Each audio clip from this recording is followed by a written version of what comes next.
Wow, that was lame.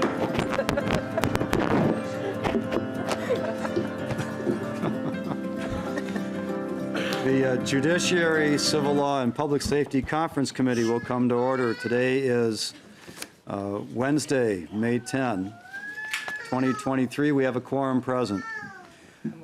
So let me give you an outline of what our plan is for today.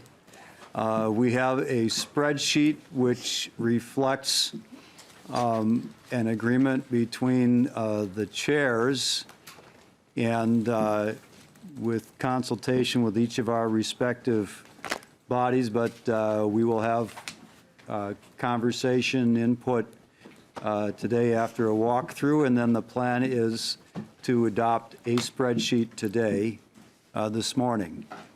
After we are done with that, we will take up Article 19, and we'll take up Article 7. 19 is a community supervision reform article. Article 7 is a tenants' rights article. Over the course of with anticipation that those articles will be adopted for incorporation into the conference committee report.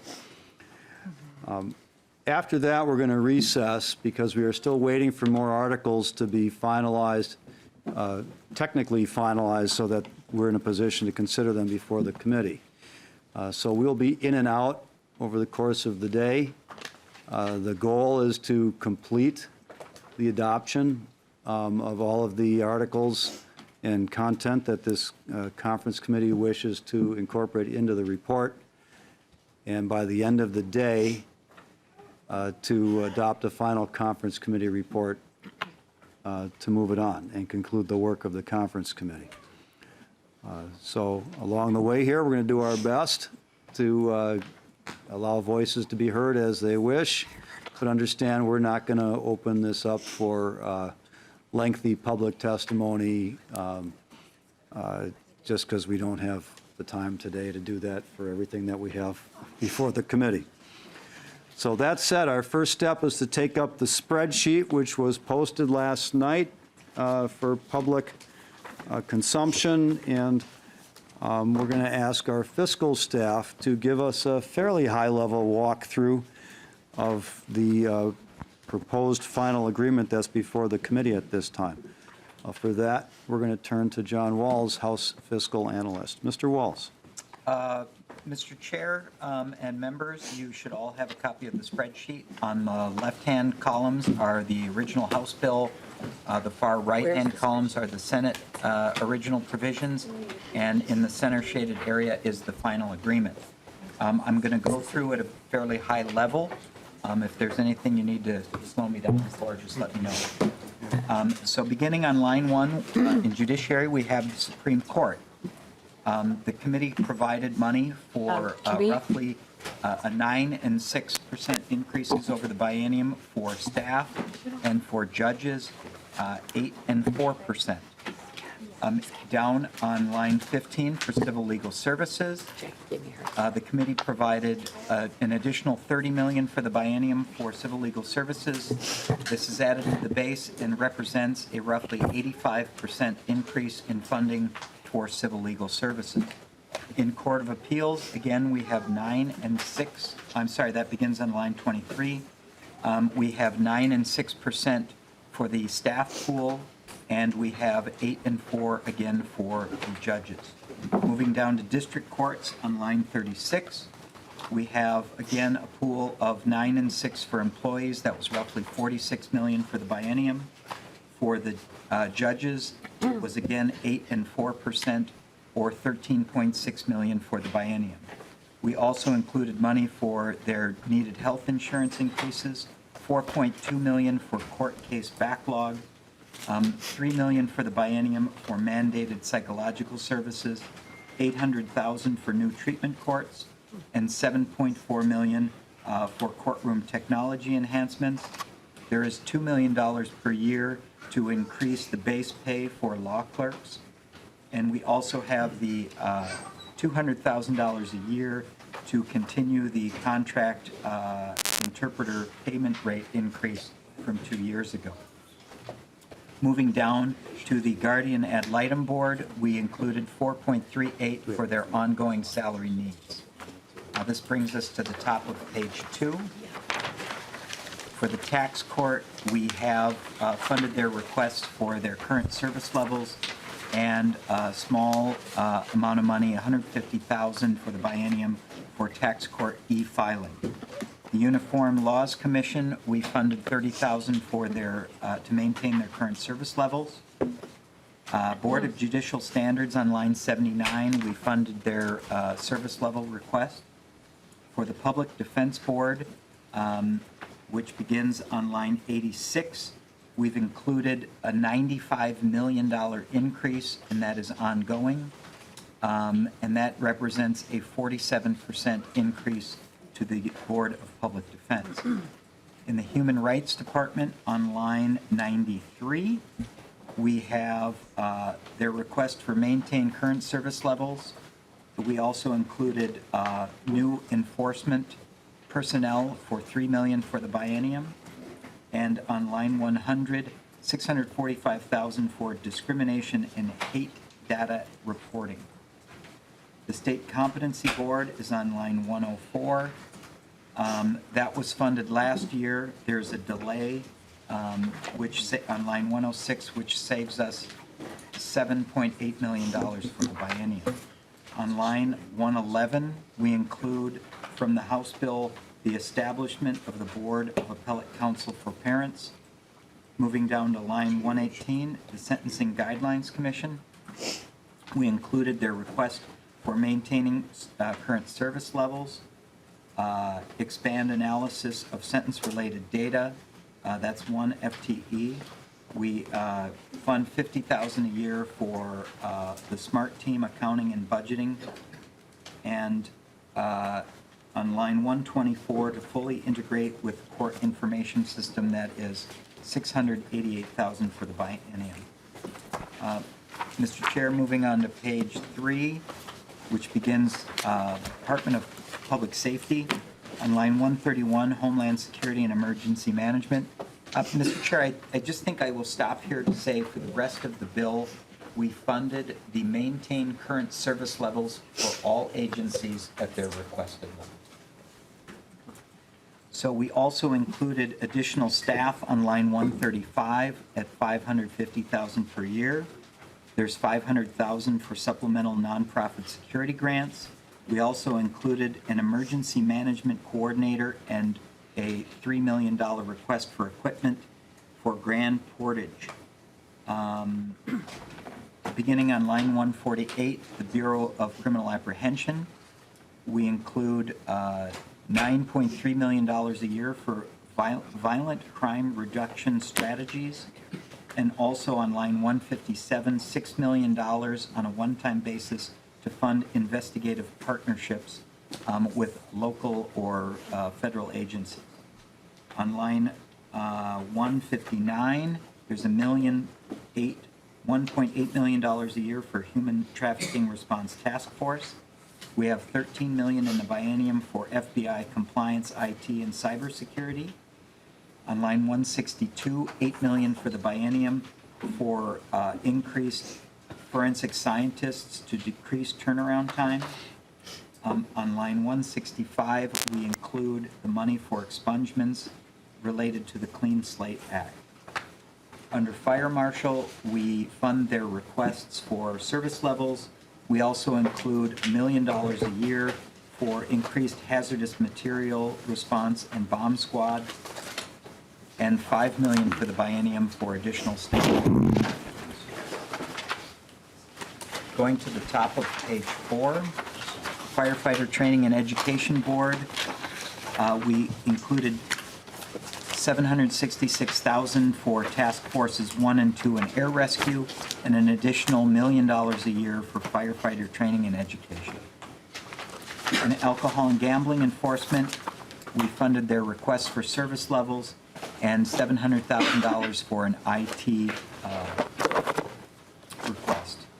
On line 208, the Office of Justice Programs, there were many requests that were funded. There's $11 million or $22 million for the biennium for the federal victims of crime funding gap.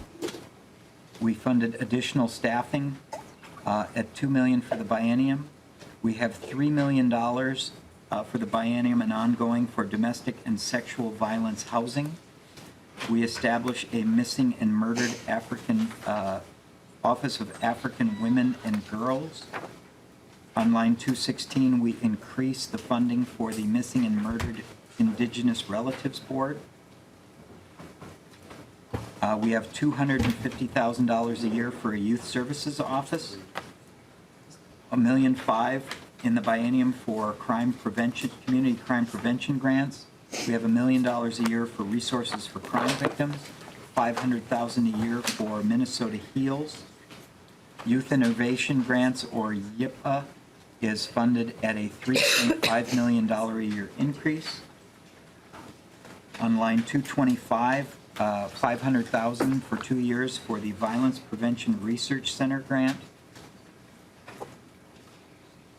On line 227, the state would fund the cost of sexual assault exams at $7.7 million for the biennium. We have a juvenile justice restorative office at $500,000 a year. We have $1 million a year for dual status youth programs. We have $8 million for the biennium for youth restorative practices, $5 million for Ramsey County juvenile placement homes, and $5 million a year, or $5 million on a one-time basis to fund the operation of those homes. And Mr. Chair, on line 240, crime victim services fundings at $5 million a year, and an increase to pathways to policing on line 243 of $400,000 a year, and on line 244, intensive peace officer training and education is funded at $5 million for the biennium. Going to page 5 for starting with emergency communication networks, we funded their request for maintaining service levels. We have $7 million for Next Gen 911 funding and $2 million a year for public safety radio system equipment grants to local communities. In administrative services, on line 261, we include $1 million a year for the expansion of line of duty death benefit and $1 million a year for soft body armor reimbursements. That takes us to the post board on line 281. We include their maintain current service levels, some additional staffing for $2 million a year, and $250,000 for additional office space. Going down to the private detectives board, we maintain their service levels and provide $840,000 for additional staff. That brings us to the top of page 6, the Department of Corrections. We fund their operating deficiency on line 305. On line 307, $10 million for their estimated prison population increase, $1 million a year for body cameras. We have $500,000 a year for the Prison Rape Elimination Act. We have $1.5 million a year for armor radio system upgrades, $3.8 million for safety and security, $5.5 million for increased health services for inmates. On line 320, $500,000 a year for virtual court coordination and modernization. Education services receives $9.6 million per year. On line 330, we have some money for successful reentry for public safety at $1.25 for the biennium, and an evidence-based practices unit on line 331 at $1.5 for the biennium. Moving down to line 335, or 334, excuse me, we provide $3.1 million a year on an ongoing basis to provide free phone calls for inmates. And on line 337, $250,000 per year for the interstate compact transport reimbursement. This would be money for counties.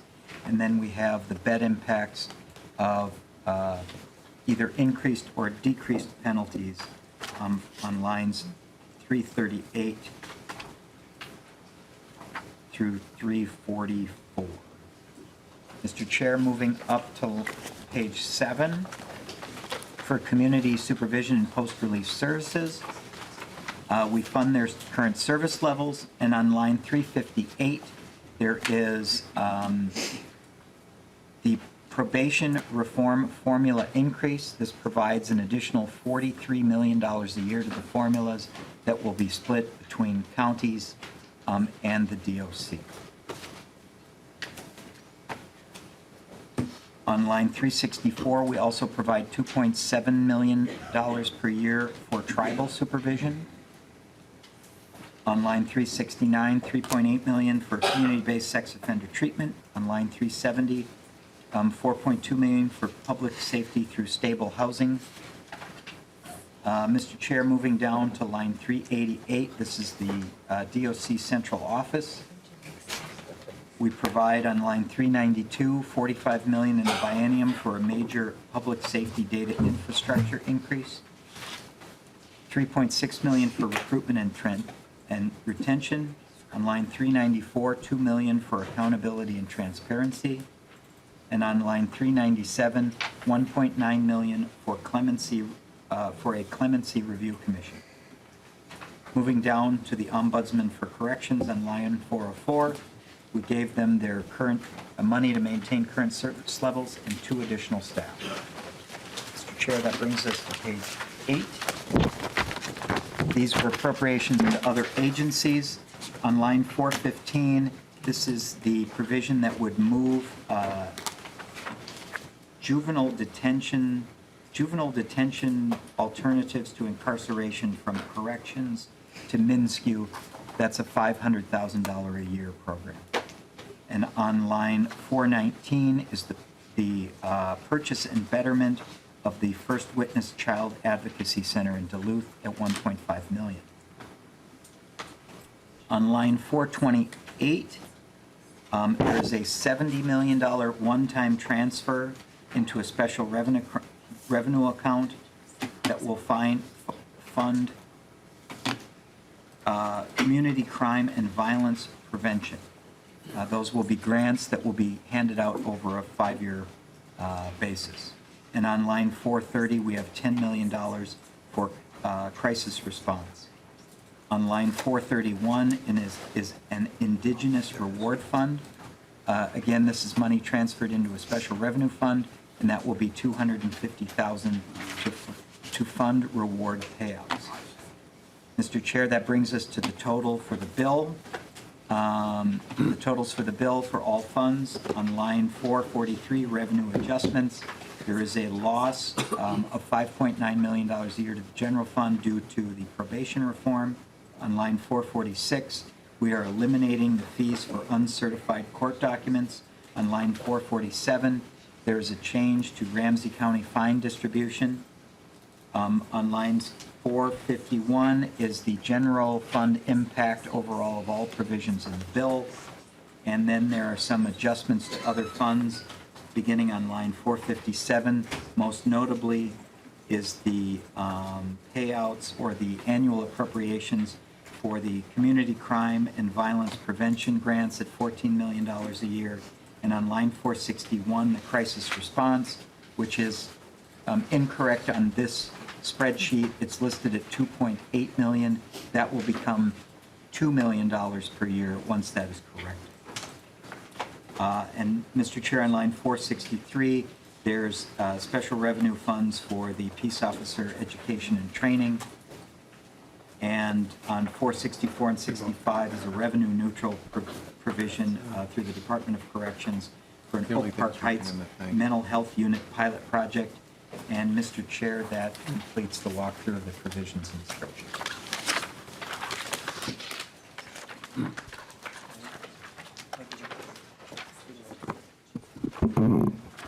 Chair Moller.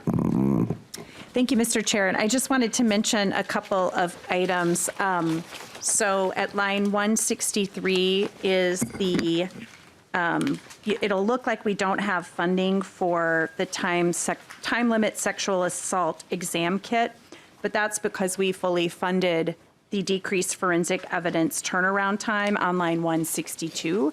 And so just so people don't see the spreadsheet and panic, we'll still have the rider and policy language that goes with that sexual assault exam kit piece. But the funding, that's why you don't see the funding, is because it's subsumed by the other item. And then I'd also just mention too, Mr. Walls talked about the transfer of the JDAI to on line 415 out of the DOC, but it's actually revenue neutral because on line 376, that's where the savings come. So just wanted to make sure people realize that that was a revenue neutral item. And I'm really excited about the spreadsheet, but just wanted to point out those two things. Thank you, Mr. Chair.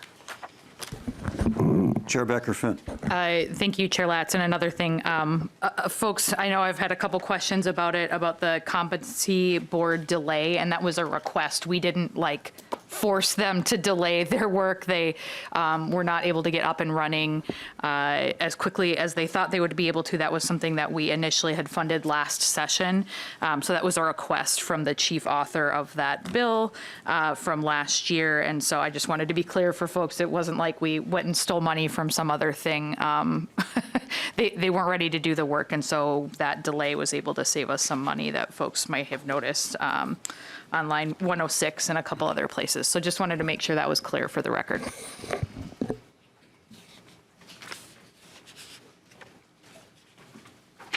Just as a matter of process, I think before we formally adopt the spreadsheet, we'll have to correct that error, the $2.8 million line down to $2 million. So we'll give staff an opportunity to make that correction in the spreadsheet. I had a question of whether or not we have any language specific on the law clerk line 49 of the spreadsheet. If there's been any language drafted to indicate that this is supplemental to the 9 and 6 pay increase.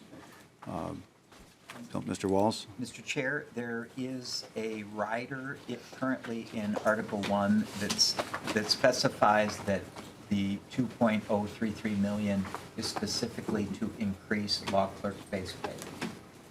And then there is another rider for the increases to judges. The funding for the 9 and 6 for staff is provided, but the bill remains silent on those dollars. So procedurally here, once we get the corrected spreadsheet, we'll be adopting the spreadsheet, which contains the numbers, but we'll separately be adopting Article 1, which will contain the rider language. Is that correct? Mr. Chair, yes. I think you could move, if you want to, you could move the spreadsheet with that, correct? Do you have something to add? Mr. Did you have something to add? If you want to hear the rider verbatim. Sure. Mr. Turner. Mr. Chairman, members, the law clerk rider currently reads, $2,033,000 each year is to increase district court law clerk starting salaries. Notwithstanding Minnesota statute section 16A.285, the court must not transfer this appropriation. So, yeah, it's dedicated to base salaries. When it comes to court employee and judge salaries, we have to explicitly state in Article 1 the percentage increase for the judges, and we have traditionally remained silent and let the spreadsheet increase drive the employee increases. So, like Mr. Walls said, we'll have the judges' salaries increased by 8% the first year and 4% the second year. There's no rider for the rest of the employees. That's implied. Okay. Mr. Turner, do you think it's sufficiently clear with regard to the law clerk increases that that's in addition to the 9 and 6 that they would be receiving as a part of the just judicial staff as a whole? Mr. Chairman? Mr. Turner. You're the one who needs to be comfortable on this, and perhaps we should ask the court. That's a good point. Is Mr. Shorba here from the court?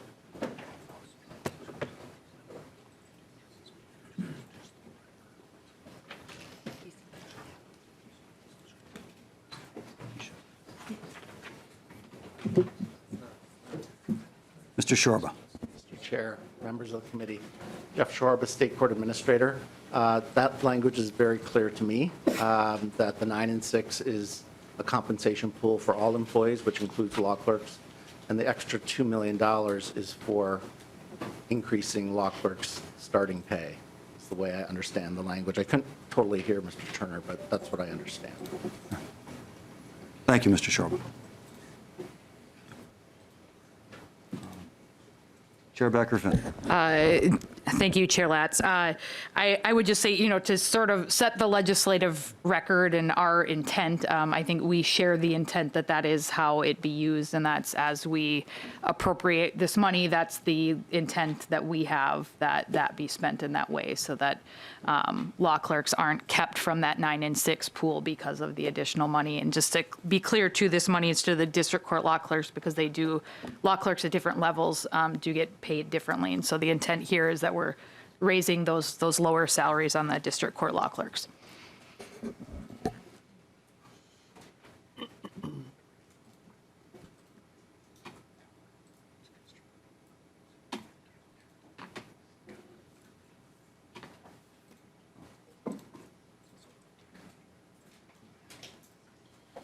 Any members of the conference committee wish to say anything about the proposed spreadsheet?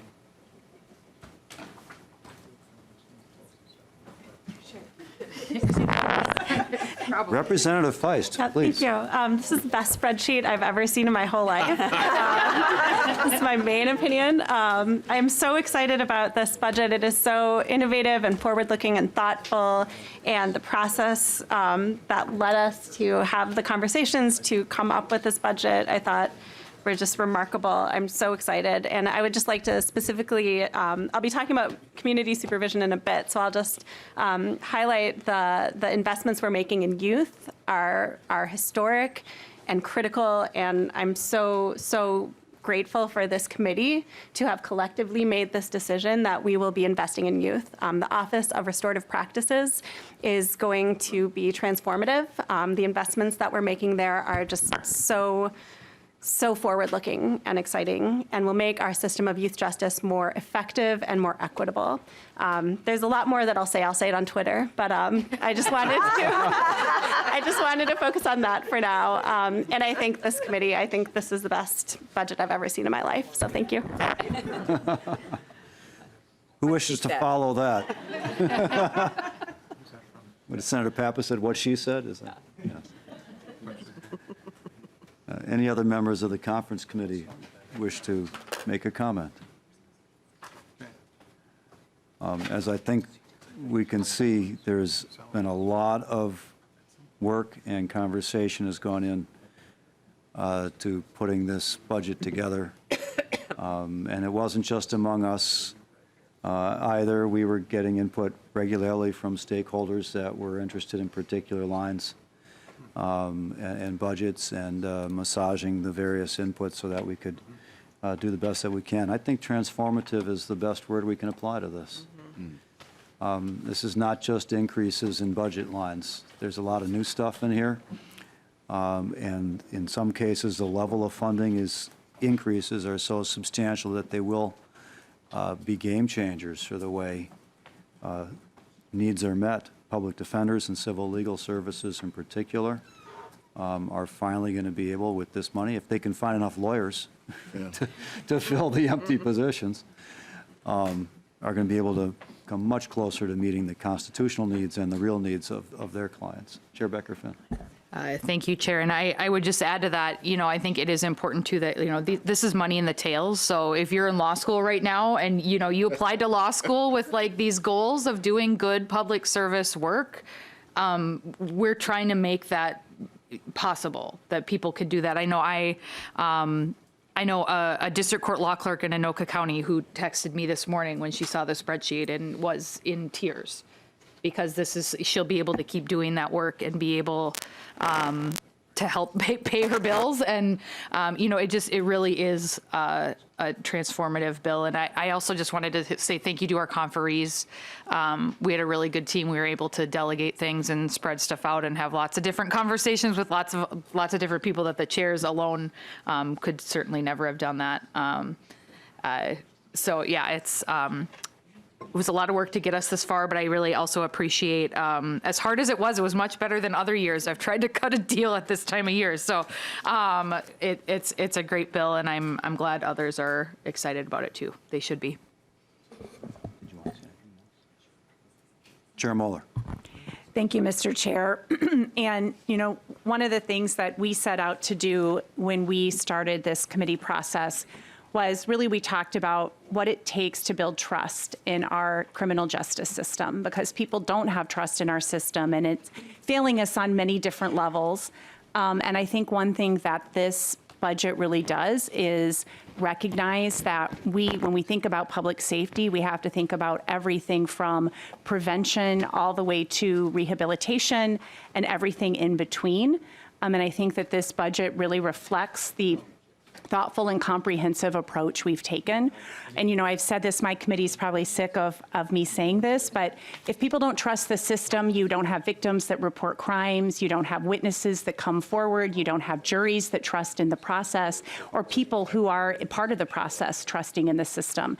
And that's just so critical in it. And I'm really proud of this budget because I think it really helps restore the trust in our system that we need in Minnesota so that everybody can stay safe at the end of the day. Thank you, Mr. Chair.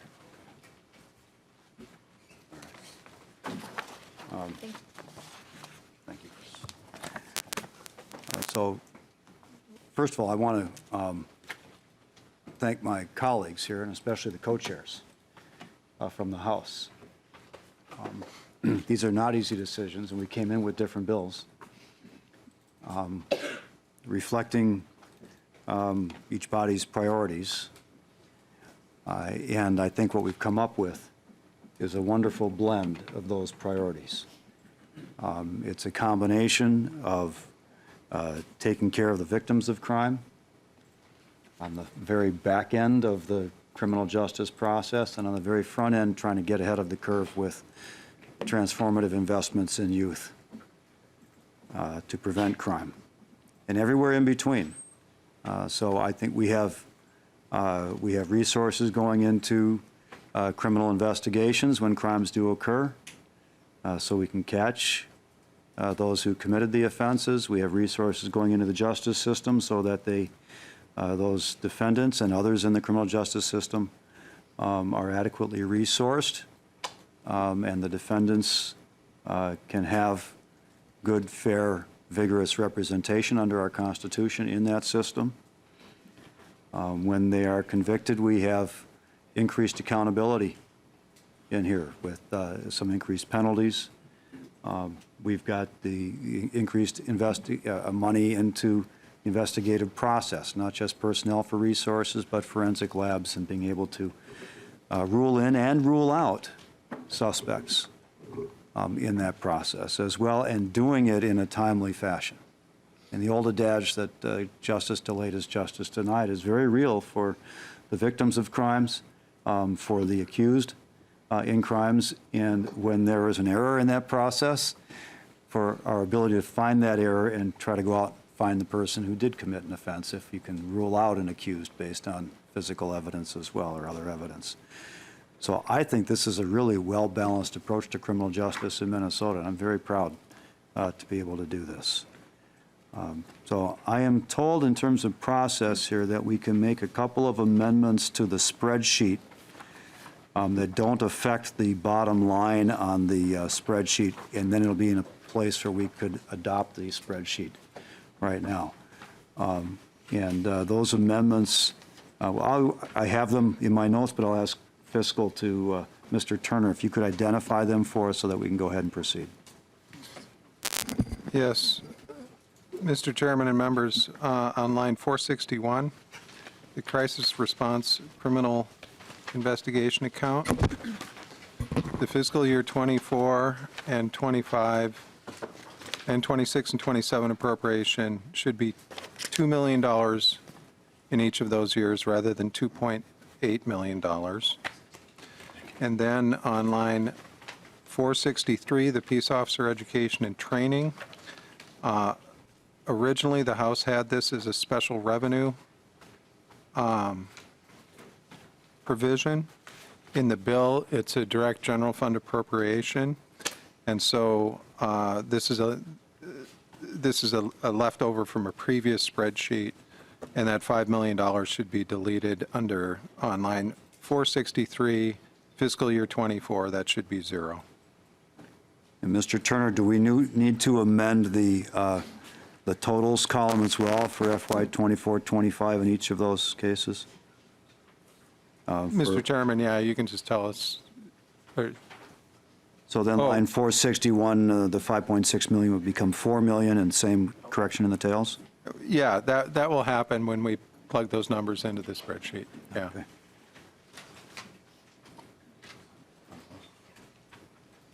Chair Moller. Thank you, Mr. Chair. And just so people following along are clear that that special revenue for the peace officer education and training, it is in the spreadsheet in the general fund area on line 244. So it's just changing from special revenue to general fund. But I just wanted to make sure people could look for that line item on the spreadsheet, 244.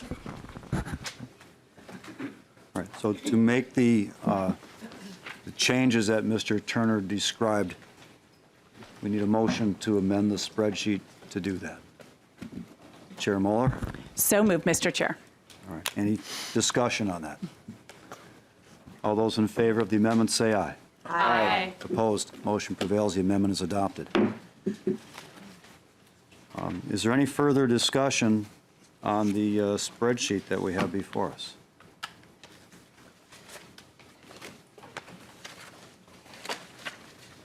I'm not seeing any discussion. So, Chair Moller? Thank you, Mr. Chair. I will move the adoption of the spreadsheet as amended. Hopefully I said that motion correctly. Seeing some head nods. All right, that's my motion, Mr. All Chair. right. Chair Moller moves to adopt the spreadsheet we have before us as amended. Any further discussion on that motion? All those in favor say aye. Aye. Opposed?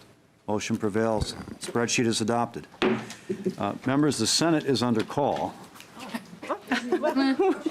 So I'm just going to ask of staff, do the senators need to go check in at this time, or is this the under call just to get started with the session? Under call to get started, to recess, to caucus, to return. Okay, so I'm told, Goes in at 11:30. I'm told it's under call to get session started. I've had our members Then they will, excused. and our members have been excused from the opening call. They're going to recess to caucus and then return to conduct business. So we have at least a few more minutes here before we are called away. So the next order of business on our agenda is Article 19. So members, you have a copy of Article 19, the Community Supervision Reform Article, in front of you. No idea. I don't think they've been passing out articles. And since Representative Feist was the primary advocate for much of this, I'll ask Representative Feist to tell us what's in Article 19. Yep, thank you, Mr. Chair. I am very excited about adopting Article 19. This community supervision reform was the result of collective efforts by so many people. Carly Stark, I'm going to call out by name, with the counties, with the Department of Corrections and the tribes, and so many advocates around community supervision and probation reform really provided input that led to this really important bill that people have been working on for many, many years. So I'll just provide a few highlights. One thing is that it will sunset supervision fees, which are not best practice, but at the moment counties rely on those fees. This historic increase in funding will allow them to sunset those fees, which really put a burden on people who are being supervised. So that is a really great change. We are bringing the tribes into the community supervision system, which is very complex. So that is a really great, great development that a lot of people have been working on for a very long time. And did you, was that related? No. Oh, I'm sorry. It looks like you had something to add. It also creates grants, targeted innovation fund that will fund innovations in community supervision. We had someone come and testify to our committee in the House talking about a program where they helped with supervision of parents. So that is very exciting. We're not able to fund it this year, but we'll add money hopefully next year. We also have the new formula, which is the heart of this bill. So we have 3 delivery systems for supervision. And this is going to create a formula that is going to more strategically, equitably, and adequately fund community supervision across Minnesota. We also are creating a community supervision advisory committee that's going to do a lot to really bring best practices and uniformity to community supervision across Minnesota. And one of the things that we've added as a duty is they're going to really look at like how we create financial incentives around community supervision. Specifically, we want to create incentives for early discharge when that makes sense. That's cost saving. It's also an equity thing. So we couldn't figure it out on our own, but we gave that duty to the community Supervision Advisory Committee. Lastly, I'll just mention that we also added in some reforms around technical violations because right now I believe we spend $77 million a year on people who are re-incarcerated based on technical violations rather than committing another crime. And so we're really trying to look at that issue, make sure we can more equitably and in a cost-effective way administer our community supervision. And I'd also like to thank Senator Seeberger, who is the Senate author on this bill. This was a true team effort and really historic. And so I'm grateful for all of the players who made this possible.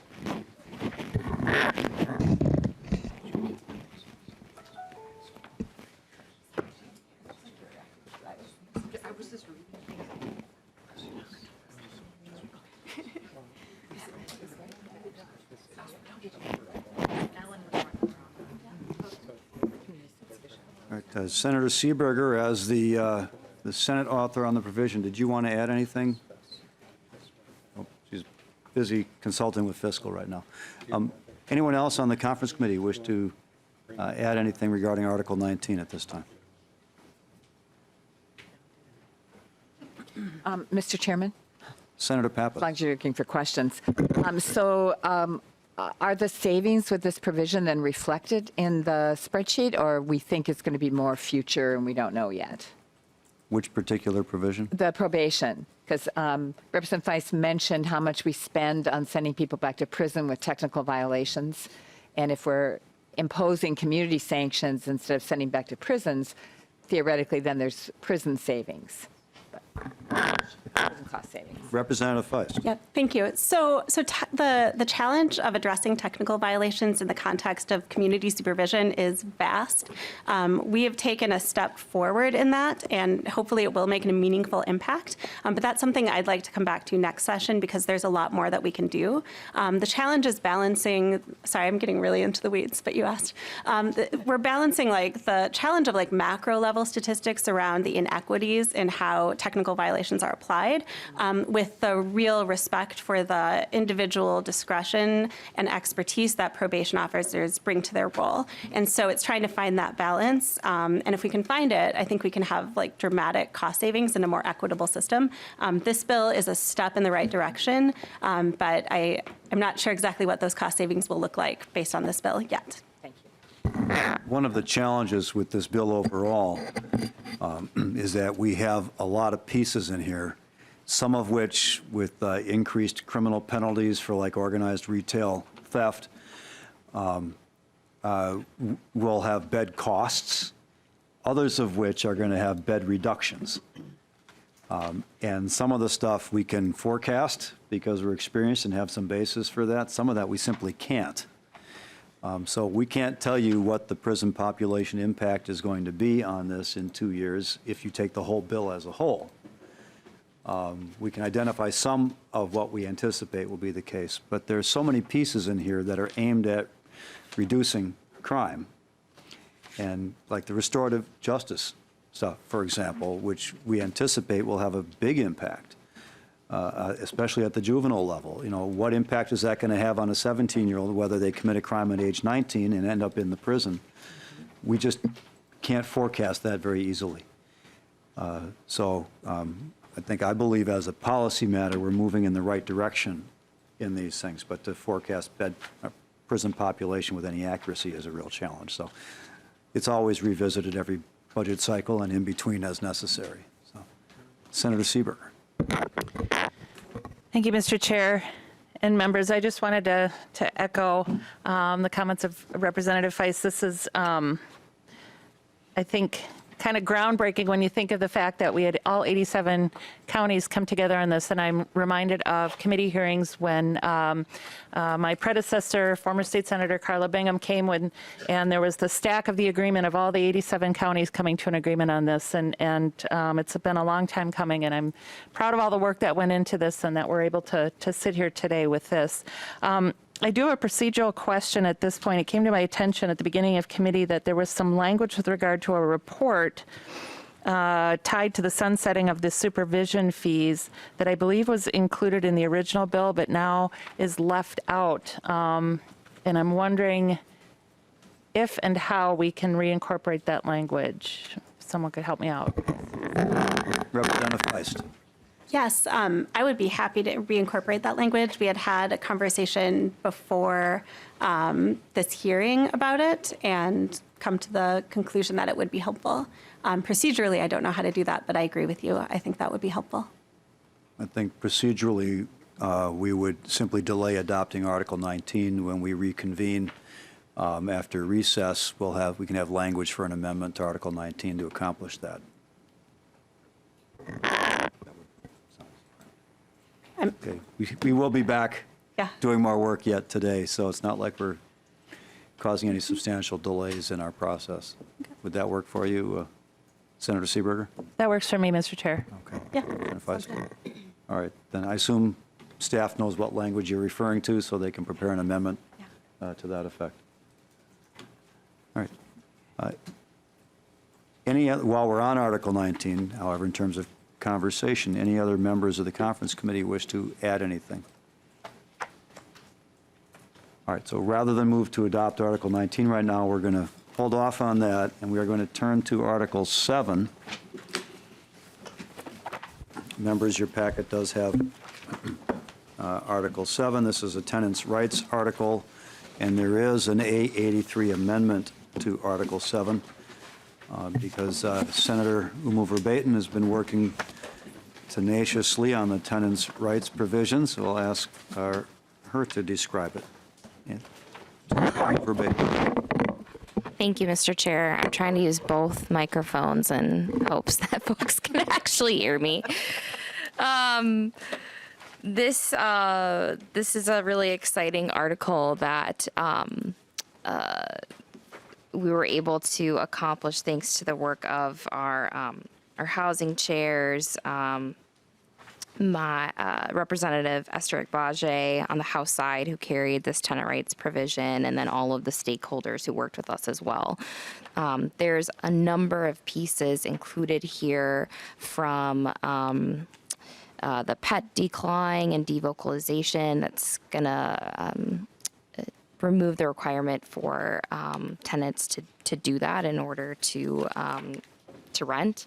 The prohibited fees section looks at really disclosing the total cost of rent, so that folks are not, sort of getting these fees last minute after they've already had an understanding of what rent is, and then there's this credit card fee, and then there's this utilities fee, and a number of other things that could be added on. So that's clarifying that.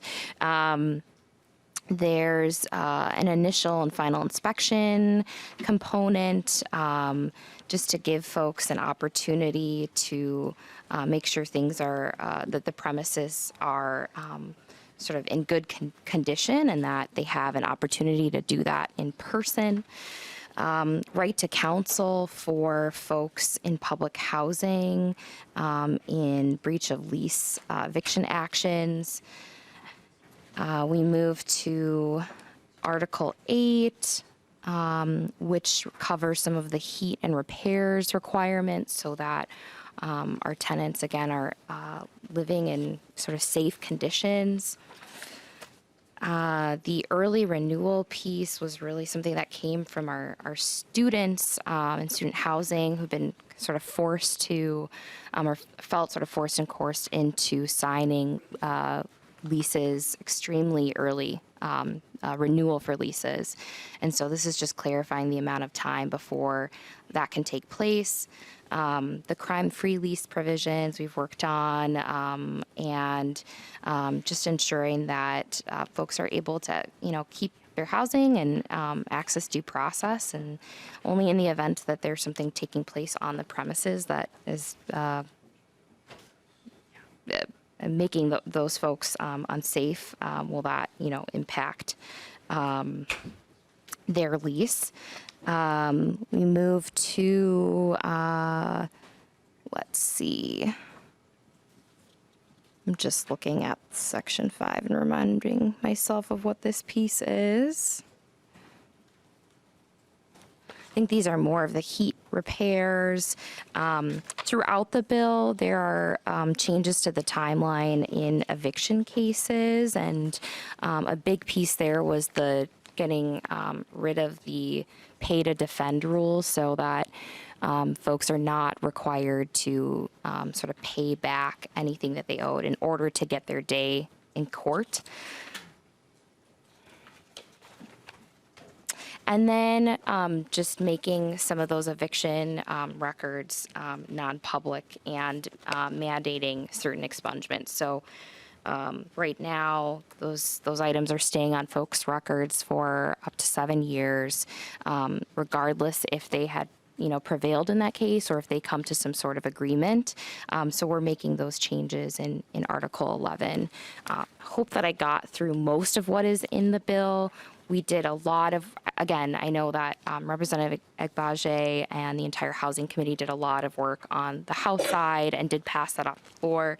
Our Senate version was very similar and had just a few differences that we sort of consolidated in this version, heard in our Housing Committee and our Judiciary and Public Safety Committee, and then brought forward to Conference Committee. So a lot of work that went into this. I'm very pleased with where we've ended up, and grateful that our committee was able to add this into our final conference report. So thank you so much. Thank you. Senator Umo Verbatim, there is an amendment in our packet, the A83 amendment, making a couple of changes. Would you care to describe what those changes are and move the amendment? Yeah, so the first changes are just to early renewal. This was accidentally left out while we were putting together the amendment. But the early renewal piece that I mentioned was applying to just cities of the first class, but this is ensuring that it will be a statewide provision, as it was in the Senate language.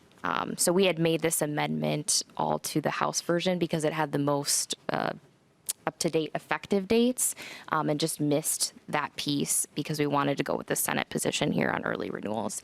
And then the second piece is on crime-free lease provisions, just again ensuring that the exception here applies to if there is any crime of violence against a tenant, landlord, tenant's guest, is what we're adding in here, or landlord employees. Any discussion from members of the Conference Committee regarding the A83 amendment? Not seeing any. Senator Umo Verbatim moves adoption of the A83 amendment. All those in favor say aye. Aye. Opposed? Motion prevails. The amendment is adopted. So we now have before us Articles 7 through 11. Any further Conference Committee discussion on these? Pardon me? What's that? What's that? Mr. Chairman, Senator Pappas. thank you. For some reason, I didn't get any of these, which is why you've seen us kind of hunting around for these. Could one of the pages please find them and give them to me? Oh, I thought we adopted this yesterday. Thank you. Well, there's 2 articles.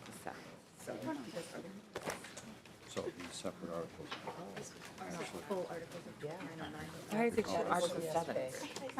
Oh, okay. So, members, a little bit of clarification of what you have before you. This is Article 7 in its entirety. There are some articles that are listed within this provision that were drafted to Senate File 2909. I'm sorry, to Senate File 200. It does have 11. So I'm going to ask Ms. Primo to clarify all this for the record. Mr. Chair and members, I think the most clear thing to do would be to move the A23-0153 amendment as amended. And then that would just be clear to the revisor that this whole thing is what we want in the conference committee report. Okay. I love that. I'm getting a thumbs up from the House side as well. So Senator Umu Verbatim makes that motion.